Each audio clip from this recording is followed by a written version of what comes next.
वीर दुर्गादास राठौड़, मारवाड़ का रक्षक। क्या आपने इनका नाम कभी इतिहास की किताबों में पढ़ा है? उस महान योद्धा का नाम जिसने अपनी मातृभूमि के लिए, अपने राजा के लिए और अपने धर्म के लिए अपना पूरा जीवन समर्पित कर दिया। उस अदम्य सेनानी का नाम जिसने मुगल सल्तनत के सबसे शक्तिशाली सम्राट औरंगजेब के सामने कभी घुटने नहीं टेके, बल्कि उसे वर्षों तक चुनौती देता रहा। मैं बात कर रहा हूं वीर दुर्गादास राठौड़ की। नमस्कार दोस्तों, आप सभी का हमारे YouTube चैनल ONS हिस्ट्री पर स्वागत है। दोस्तों, आपसे एक छोटा सा निवेदन है कि वीडियो शुरू करने से पहले कमेंट बॉक्स में अपना नाम और शहर का नाम लिखना ना भूलें। यह जानना हमारे लिए महत्वपूर्ण है। एक और गुजारिश, अगर आप पहली बार हमारे चैनल पर आए हैं तो कृपया सब्सक्राइब जरूर करें और नोटिफिकेशन बेल दबा दें ताकि हमारा कोई भी नया वीडियो आपसे मिस ना हो। और इस कहानी या रिश्ते की सच्चाई जानने के लिए वीडियो को अंत तक देखना ना भूलें। मैं बात कर रहा हूं वीर दुर्गादास राठौड़ की, मारवाड़ के उस सपूत की जिसका नाम शायद जानबूझकर हमारे इतिहास के पन्नों से मिटाने की कोशिश की गई, लेकिन जिसकी शौर्य गाथा आज भी राजस्थान की रेत में, हर किले की दीवार में और हर राजस्थानी लोकगीत में गूंजती है। 17वीं शताब्दी का भारत, मुगल साम्राज्य का शिखर और संघर्ष। समय था 17वीं शताब्दी का, जब मुगल साम्राज्य अपनी शक्ति के चरम पर था। सम्राट औरंगजेब का शासन था, जो अपनी धार्मिक कट्टरता और साम्राज्यवादी विस्तार के लिए जाना जाता था। उसकी महत्वाकांक्षा पूरे भारत पर इस्लामी शासन स्थापित करने की थी। इस काल में कई छोटे बड़े राज्य मुगल अधीनता स्वीकार कर चुके थे या उनके विरुद्ध संघर्ष कर रहे थे। इन्हीं संघर्षों के बीच राजस्थान की वीर भूमि मारवाड़, आज का जोधपुर, मुगलों की आंखों में खटक रही थी। मारवाड़ अपनी सामरिक स्थिति और राजपूतों की अदम्य भावना के कारण हमेशा से ही मुगलों के लिए एक चुनौती रहा था। यह वह समय था जब राजपूत शासकों के सामने दो ही विकल्प थे, या तो मुगल अधीनता स्वीकार कर लें और सम्मान खो दें, या फिर संघर्ष करें और अपने प्राणों की आहुति दें। लेकिन एक ऐसा योद्धा था जिसने तीसरा रास्ता चुना। न अधीनता, न केवल बलिदान, बल्कि निरंतर संघर्ष और दृढ़ संकल्प से अपनी मातृभूमि की रक्षा। दुर्गादास का उदय, निष्ठा और शौर्य की नींव। वीर दुर्गादास राठौड़ का जन्म 1628 ईस्वी में मारवाड़ के सालवा गांव में हुआ था। वे जोधपुर के महाराजा जसवंत सिंह प्रथम के मंत्री आस्करण राठौड़ के पुत्र थे। उनका परिवार सदियों से राठौड़ वंश के प्रति निष्ठावान था। दुर्गादास को बचपन से ही युद्ध कला, घुड़सवारी और शस्त्र विद्या में निपुण बनाया गया था। उनकी निष्ठा, साहस और बुद्धिमत्ता ने उन्हें जल्द ही महाराजा जसवंत सिंह की नजरों में ला दिया। वह महाराजा के सबसे विश्वसनीय सरदारों में से एक बन गए। दुर्गादास का जीवन उस समय एक निर्णायक मोड़ पर आया जब 1678 ईस्वी में महाराजा जसवंत सिंह का अफगानिस्तान में निधन हो गया। महाराजा उस समय मुगल साम्राज्य की सेवा में थे और अफगानिस्तान में विद्रोहियों से लड़ रहे थे। उनकी मृत्यु के समय उनके कोई जीवित पुत्र नहीं था। यह औरंगजेब के लिए मारवाड़ पर सीधा नियंत्रण स्थापित करने का एक सुनहरा अवसर था। औरंगजेब का विश्वासघात और शिशु अजीत सिंह का बचाव। महाराजा जसवंत सिंह की मृत्यु के बाद उनकी दो रानियां गर्भवती थीं। उनमें से एक ने लाहौर में एक पुत्र को जन्म दिया, जिसका नाम अजीत सिंह रखा गया। दूसरी रानी ने भी एक पुत्र को जन्म दिया, लेकिन उसकी जल्द ही मृत्यु हो गई। औरंगजेब ने इस अवसर का लाभ उठाते हुए अजीत सिंह को दिल्ली लाने का आदेश दिया।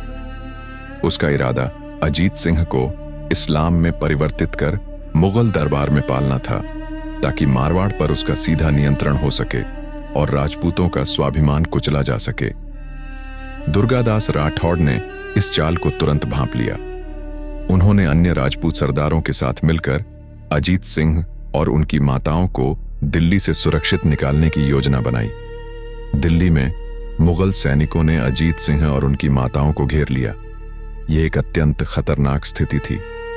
दुर्गादास और उनके वीर साथी, जिनमें मुकुंददास खींची और रणछोड़दास शामिल थे, ने अपनी जान जोखिम में डालकर एक साहसी बचाव अभियान चलाया। उन्होंने मुगल सैनिकों से भीषण युद्ध किया। कई राजपूत योद्धा इस संघर्ष में शहीद हो गए, लेकिन उन्होंने हार नहीं मानी। दुर्गादास ने अपनी तलवार से मुगल सैनिकों को चीरते हुए अजीत सिंह को एक टोकरी में छिपाकर और इनकी माताओं को सुरक्षित निकालकर दिल्ली से बाहर ले जाने में सफलता प्राप्त की। यह भारतीय इतिहास के सबसे साहसिक बचाव अभियानों में से एक था। इस घटना ने दुर्गादास को राजपूतों के बीच एक महान नायक के रूप में स्थापित कर दिया। वर्षों का संघर्ष, छापामार युद्ध और राणा राज सिंह का समर्थन। दिल्ली से निकलने के बाद दुर्गादास ने अजीत सिंह और उनकी माताओं को मेवाड़ के महाराणा राज सिंह के पास ले गए। महाराणा राज सिंह, जो स्वयं औरंगजेब की नीतियों के विरोधी थे, ने अजीत सिंह को शरण दी और उनकी सुरक्षा का वचन दिया। यह मेवाड़ और मारवाड़ के बीच एक मजबूत गठबंधन का आधार बना, जिसने मुगलों के खिलाफ एक संयुक्त मोर्चा बनाया। इसके बाद दुर्गादास ने लगभग 30 वर्षों तक मुगलों के खिलाफ एक अथक छापामार युद्ध छेड़ा। उन्होंने मारवाड़ के पहाड़ों और रेगिस्तानों का उपयोग करते हुए मुगल सेना को लगातार परेशान किया। उनकी रणनीति थी अचानक हमला करना, मुगलों को भारी नुकसान पहुंचाना और फिर गायब हो जाना। उन्होंने मुगल चौकियों पर हमला किया, उनके काफिलों को लूटा और उनके सैनिकों को चैन की नींद नहीं सोने दी। इन वर्षों में अजीत सिंह को गुप्त स्थानों पर रखा गया था ताकि औरंगजेब उन्हें पकड़ न सके। दुर्गादास स्वयं अजीत सिंह के पालक और संरक्षक बन गए। उन्होंने अजीत सिंह को न केवल मुगलों से बचाया, बल्कि उन्हें एक सच्चे राजपूत राजकुमार के रूप में पाला पोसा, उन्हें युद्ध कला और शासन कला में प्रशिक्षित किया। यह एक ऐसा त्याग था जिसकी मिसाल मिलना मुश्किल है। दुर्गादास ने अपने निजी जीवन को त्याग कर केवल अपने राजा और अपनी मातृभूमि के लिए जीवन जिया। औरंगजेब ने दुर्गादास को पकड़ने के लिए कई अभियान चलाए, लेकिन हर बार दुर्गादास अपनी चतुराई और साहस से उसे चकमा देने में सफल रहे। मुगल सेनापति हैरान थे कि कैसे एक अकेला योद्धा उन्हें वर्षों तक परेशान कर सकता है। दुर्गादास की छापामार युद्ध शैली ने मुगलों को भारी नुकसान पहुंचाया और उन्हें मारवाड़ पर पूरी तरह से नियंत्रण स्थापित करने से रोक दिया। राजनीतिक दांवपेंच और शहजादा अकबर का विद्रोह। दुर्गादास केवल एक योद्धा ही नहीं, बल्कि एक चतुर कूटनीतिज्ञ भी थे। उन्होंने औरंगजेब के ही पुत्र शहजादा अकबर को अपने पिता के खिलाफ विद्रोह करने के लिए प्रेरित किया। शहजादा अकबर, जो अपने पिता की नीतियों से असंतुष्ट था, ने दुर्गादास और राजपूतों के समर्थन से स्वयं को सम्राट घोषित कर दिया। यह दुर्गादास की एक बड़ी रणनीतिक जीत थी, क्योंकि इसने मुगल साम्राज्य के भीतर ही दरार पैदा कर दी। हालांकि औरंगजेब ने अपनी कूटनीति से शहजादा अकबर को अकेला कर दिया और उसे भारत छोड़कर फारस भागना पड़ा। दुर्गादास ने शहजादा अकबर को सुरक्षित दक्षिण भारत तक पहुंचाया और उसे मराठा छत्रपति संभाजी महाराज के पास ले गए। उन्होंने संभाजी महाराज और शहजादा अकबर के बीच गठबंधन कराने का भी प्रयास किया, ताकि मुगलों के खिलाफ एक बड़ा मोर्चा बन सके। यह दुर्गादास की दूरदर्शिता को दर्शाता है कि उन्होंने पूरे भारत में मुगल विरोधी शक्तियों को एकजुट करने का प्रयास किया। अजीत सिंह की पुनर्स्थापना और दुर्गादास की उपेक्षा। औरंगजेब की मृत्यु 1707 ईस्वी में हुई। उसकी मृत्यु के बाद मुगल साम्राज्य कमजोर पड़ने लगा और उत्तराधिकार के लिए संघर्ष शुरू हो गया। दुर्गादास ने इस अवसर का लाभ उठाया और अजीत सिंह को जोधपुर के सिंहासन पर पुनर्स्थापित करने के लिए एक निर्णायक अभियान चलाया। लंबे संघर्ष के बाद अजीत सिंह अंततः जोधपुर के महाराजा के रूप में स्थापित हुए। यह दुर्गादास के 30 वर्षों के अथक परिश्रम और बलिदान का परिणाम था।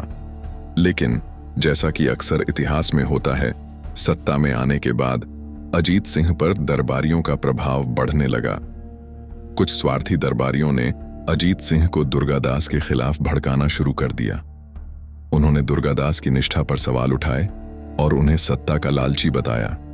अजीत सिंह, जो दुर्गादास के मार्गदर्शन में पले बढ़े थे, दुर्भाग्यवश इन षड्यंत्रों का शिकार हो गए। दुर्गादास को दरबार से दूर कर दिया गया और अंततः उन्हें मारवाड़ छोड़ने पर मजबूर किया गया। यह एक दुखद अंत था उस योद्धा के लिए जिसने अपना पूरा जीवन अपने राजा और अपनी मातृभूमि के लिए समर्पित कर दिया था। दुर्गादास ने बिना किसी शिकायत के मारवाड़ छोड़ दिया उनकी निष्ठा इतनी गहरी थी कि उन्होंने कभी भी अजीत सिंह या मारवाड़ के खिलाफ कोई कदम नहीं उठाया, भले ही उनके साथ अन्याय हुआ था। अंतिम यात्रा और अमर विरासत। मारवाड़ छोड़ने के बाद दुर्गादास मेवाड़ चले गए, जहां महाराणा अमर सिंह द्वितीय ने उनका सम्मान पूर्वक स्वागत किया। उन्होंने अपना शेष जीवन मेवाड़ की सेवा में बिताया। 1718 ईस्वी में वीर दुर्गादास राठौड़ का निधन उज्जैन में क्षिप्रा नदी के तट पर हुआ। उनका अंतिम संस्कार वहीं किया गया और उनकी छतरी आज भी उज्जैन में स्थित है, जो उनकी अमर गाथा का प्रतीक है। वीर दुर्गादास राठौड़ का जीवन केवल एक योद्धा की कहानी नहीं है, बल्कि यह निष्ठा, त्याग, साहस और अटूट संकल्प की एक अमर गाथा है। उन्होंने अपने राजा को बचाया, अपनी मातृभूमि को मुगलों के चंगुल से मुक्त कराया और राजपूतों के स्वाभिमान को बनाए रखा। उनकी रणनीतिक क्षमता, छापामार युद्ध में उनकी निपुणता और उनकी अदम्य भावना ने उन्हें भारतीय इतिहास के महानतम योद्धाओं में से एक बना दिया। एक चिंतनशील संदेश, भूले हुए इतिहास को पुनः प्राप्त करना। तो क्या आपने इनका नाम कभी इतिहास की किताबों में पढ़ा? वीर दुर्गादास राठौड़ जैसे नायक हमें याद दिलाते हैं कि इतिहास केवल विजेताओं द्वारा नहीं लिखा जाता, बल्कि उन लोगों द्वारा भी बनाया जाता है जो अपने सिद्धांतों और अपनी मातृभूमि के लिए लड़ते हैं, भले ही उन्हें अंतिम जीत न मिले। उनकी कहानी हमें यह भी सिखाती है कि आंतरिक कलह और विश्वासघात किसी भी महान शक्ति को कमजोर कर सकता है, और कैसे कभी कभी सबसे वफादार सेवक को भी उपेक्षा का सामना करना पड़ता है। आइए हम सब मिलकर इस भूले हुए इतिहास को फिर से खोजें और उन गुमनाम नायकों को उनका उचित स्थान दिलाएं, जिनकी गाथाएं हमें आज भी प्रेरणा देती हैं।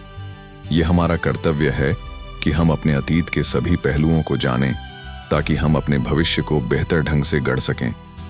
वीर दुर्गादास राठौड़ का नाम केवल एक योद्धा का नहीं, बल्कि निष्ठा, बलिदान और अटूट संकल्प का पर्याय है।